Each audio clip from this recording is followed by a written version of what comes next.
News Corp Executive Chair Michael Miller is warning that changes to copyright laws could harm Australian media and content creators, allowing big tech companies to exploit their work without fair compensation. Joining me now is Chris Berg, the Professor of Economics at RMIT University. Chris, so great to have you on the show. Let's talk about this. What's at the heart of Michael Miller's warning to these policymakers? I think we're in the middle of a really substantial debate about how we train AI models and what responsibility the big AI labs have to the people who wrote or produced the content on which they were trained. There's been a number of major law cases in the United States that have found actually imposed some pretty significant fines on the big AI labs. But in Australia particularly, there's a concern that the Australian government might be thinking or might consider changing copyright law to make it easier for AI labs to train their models on Australian copyrighted content. And how exactly are big tech companies in Australia at the moment using Australian content to train these AI models? Do we know anything in particular? Well, for the most part, they're not, because the copyright regime in Australia is actually quite strict. And as a result, or one of the that's one of the reasons that there aren't many big AI models in Australia. All of these big AI models are trained in the United States or in China, and they're trained under American or Chinese copyright law, as different as those two regimes are. And we don't really see much innovation, and we don't see much development of, there's a couple of examples, but for the most part, the challenges around copyright law in Australia have made it hard to train models in Australia. Interesting. Yeah, I'm aware, I believe Apple are doing some training within Australia as well, so it's interesting that we maybe don't have as much here. And what exactly does the Productivity Commission's proposal allow? So this is related to this big tech warning. So frankly, this is a bit bizarre because the Productivity Commission put out an incredibly modest proposal about a month ago, something like that. Its proposal was a proposal to investigate whether there were copyright reforms that were necessary. Now, this has gotten the content creator industry, it's gotten many of the news media outlets extremely upset that the Productivity Commission would even be considering investigating whether there were necessary copyright changes. But that shows you how febrile the debate has gotten already, so early into the AI age, around copyright reform. And would creators and media companies lose out under a fair dealing exemption? Let's talk a little bit more about that.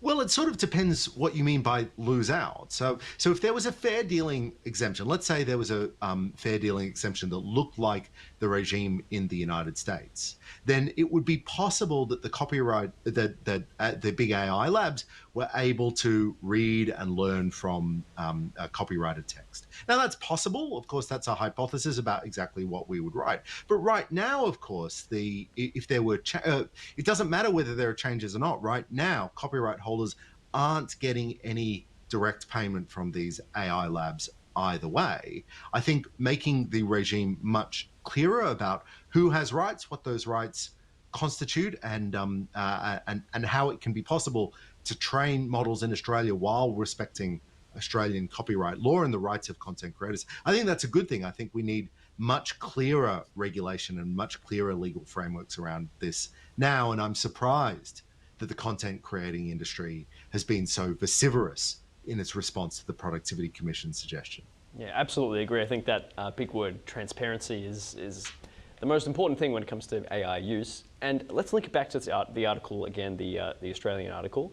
Why is News Corp calling this the big steal? Let's talk a little bit more about that.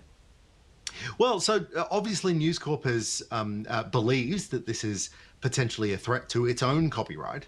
If there were copyright changes, then News Corp believes that the copyrighted content that it controls, and of course it's a content creation company, it's got a huge amount of intellectual property built up in content that it's built over decades, and of course every day it's producing huge amounts of content. And it is obviously concerned that if we were to allow what it believes would be a free-for-all training regime, that would be a threat to its business model, and perhaps more importantly, it would be a sort of moral threat to its rights to own the copy that it has produced over time. So I can understand the frustration and I can understand the concerns, but I think the world is changing very, very fast. I think we've got to start rethinking whether these copyright regimes are actually fit for purpose in the interest of all Australians who might be interested in using AI models, as well as copyright holders. And what do you think are those extra risks to Australians' cultural and creative sovereignty when it comes to these AI use or undocumented AI use? Well, I'm less convinced about that. I don't know how we would be threatening Australia's cultural or creative sovereignty by allowing AIs to do training. I think there is a chance that the role of a content creator, the role of a writer or a producer, that may well change in the AI world. I think it's already changing right now, but that's not a threat to our cultural sovereignty.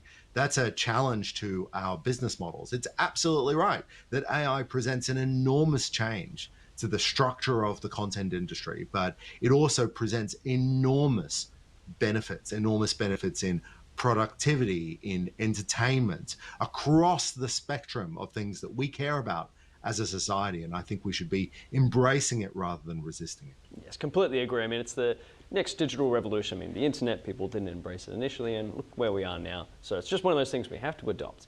Now, how That's absolutely right. And I hope Ticker is figuring out how to adapt as well. I'm certainly figuring out how to adapt myself as an academic. And I think it's all on us to figure out what does our roles, what does our jobs, what does our businesses look like in this new era?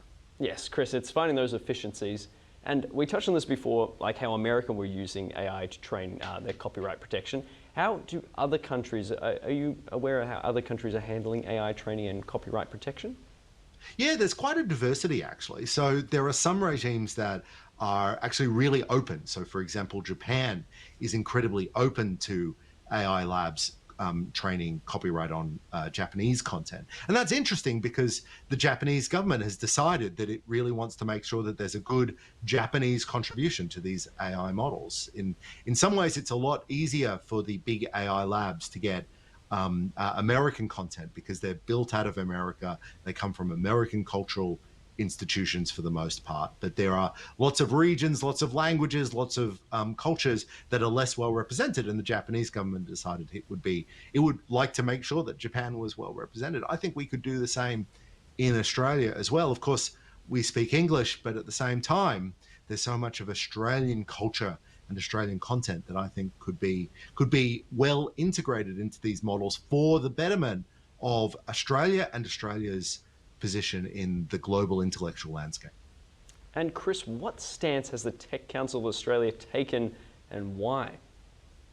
So this is the big debate. So the Tech Council of Australia, which represents the very large, the big tech companies in Australia, and their Australian operations, they've taken a very pro-copyright reform position, which is the position I've basically presented to you, that there's a huge opportunity for Australia right now. Why not take that opportunity? Why not reform our regulatory regime so that we can not just allow AI labs to train on Australian data, but so that we can attract business to Australia? The enormous amount of investment going into AI right now, it's almost entirely propping up the US GDP growth right now. Why can't we be attracting some of that investment to Australia as well? And it would take regulatory reform to do so, but if so, that's regulatory reform with enormous benefits. A fantastic breakdown by you, Chris. Really appreciate your time right here on Ticker. And no doubt we'll be exploring this in the future because we need to adapt to this. We need to, it's new technology, the digital revolution. So really appreciate your time again. Absolutely right. Thank you so much.